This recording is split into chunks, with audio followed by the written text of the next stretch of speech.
Le Premier ministre Jean Castex a remis sa démission au président de la République Emmanuel Macron après un peu moins de 2 ans passés à Matignon. Aujourd'hui, on va vous faire le bilan de son mandat en 5 grands moments. Je ne suis pas ici pour chercher la lumière, je suis ici pour chercher des résultats.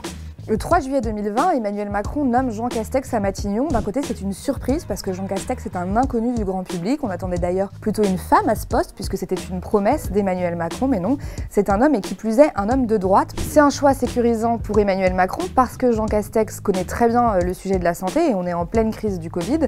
Il a été directeur de la santé de Xavier Bertrand au ministère de la Santé. Par ailleurs, Jean Castex, c'est un élu local et Emmanuel Macron a besoin de renouer le lien avec les territoires. Et également, Jean Castex, on l'a dit, est un inconnu du grand public, donc il ne fera pas d'ombre à Emmanuel Macron, contrairement à Édouard Philippe. Bien, mesdames et messieurs, un mot au préalable sur la situation sanitaire. La situation sanitaire. Rapidement, finalement, Jean Castex devient un rendez-vous cathodique récurrent. On le retrouve en conférence de presse avec le ministre de la Santé, Olivier Véran, pour annoncer des mesures de restriction liées à la crise sanitaire et pas du tout, finalement, pour renouer le dialogue social avec les syndicats, avec les élus locaux, avec les territoires. Et donc finalement, les Français associent Jean Castex plus au Covid qu'à toutes les promesses sociales pour lesquelles il était aussi censé être là, mais un petit peu finalement comme ils associent toute la classe politique au Covid. Exceptionnellement, ce n'est pas votre chef de bord qui vous parle, mais le Premier ministre. Jean Castex est dans ce train pour présenter son plan de relance, 50 millions d'euros sur les 100 milliards qui avaient été promis, qui doivent être consacrés à autre chose qu'au Covid pour promettre un après un petit peu plus réjouissant.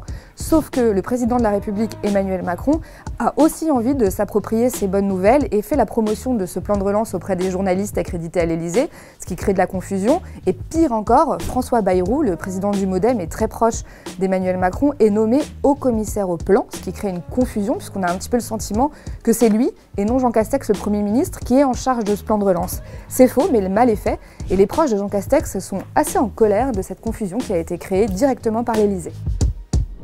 La question d'un confinement se pose légitimement. En janvier 2021, il y a un vrai désaccord entre Matignon et l'Élysée sur la question de reconfiner le pays ou pas. La situation sur le plan sanitaire est mauvaise et Jean Castex plaide, lui, pour reconfiner le pays. Emmanuel Macron n'est pas d'accord. Un conseil sanitaire a lieu et Jean Castex n'obtient pas gain de cause. À la sortie, c'est à lui d'annoncer aux Français lors d'une conférence de presse qu'il n'y aura pas de reconfinement. Il est perturbé. La question d'un confinement se pose. Nous considérons, au regard des chiffres des derniers jours, que nous pouvons encore nous donner une chance de l'éviter. 2 mois plus tard, Emmanuel Macron sera contraint de prendre la décision de reconfiner le pays et de fermer les établissements scolaires. Jean Castex aura finalement obtenu gain de cause.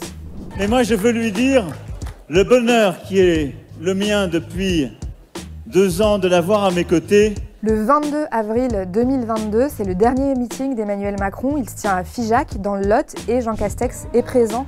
Ça a un petit peu des allures pour lui de journée d'adieu. Il déambule dans les ruelles de Figeac. Emmanuel Macron remercie Jean Castex pour les 2 ans passés à ses côtés et dit sa fierté d'avoir travaillé avec lui. De remercier notre Premier ministre. Il est là en campagne,